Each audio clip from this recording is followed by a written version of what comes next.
the disciples, apostles, and a teacup.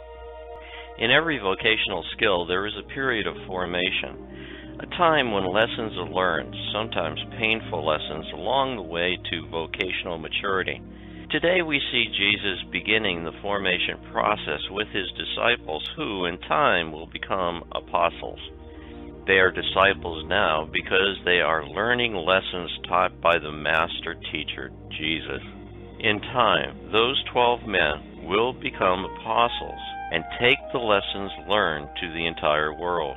Today, we will explore the formation process that God uses with each of us. Our story begins in England. There was a couple who used to go to England to shop. This was their 25th wedding anniversary. They both liked antiques, pottery, and especially teacups. One day they saw a beautiful teacup. They said, "May we see that? We've never seen one quite so beautiful." As the lady handed it to them, suddenly the teacup spoke. "You don't understand," it said. "I haven't always been a teacup. There was a time when I was red and I was clay. My master took me and rolled me and patted me over and over. I yelled out, 'Let me alone.' But he only smiled. 'Not yet.'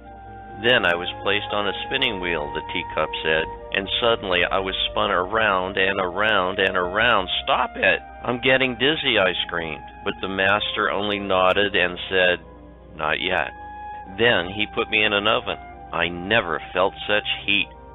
I wondered why he wanted to burn me, and I yelled and knocked at the door. I could see him through the opening, and I could read his lips as he shook his head. 'Not yet.'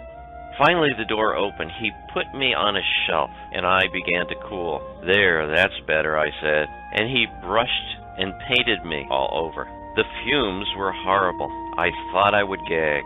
'Stop it,' I cried. He only nodded. 'Not yet.' Then suddenly he put me back into the oven. Not like the first one. This was twice as hot, and I knew I would suffocate.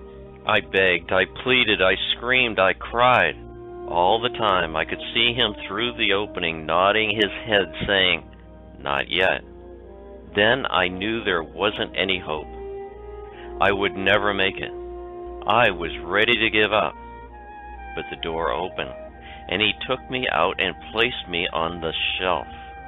1 hour later, he handed me a mirror and said, 'Look at yourself.' And I did. I said, 'That's not me. That couldn't be me. It's beautiful. I'm beautiful.' 'I want you to remember,' he said, 'I know it hurt to be rolled and patted, but if I just left you, you'd have dried up. I know it made you dizzy to spin around on the wheel, but if I had stopped, you would have crumbled.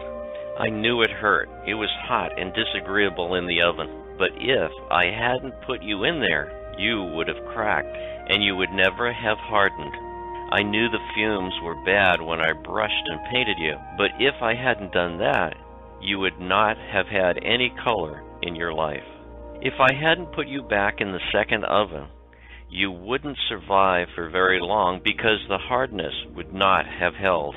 Now you are a finished product. You are what I had in mind when I first began with you. Will you be the disciple who becomes the apostle and then mirrors our Lord in your everyday life?"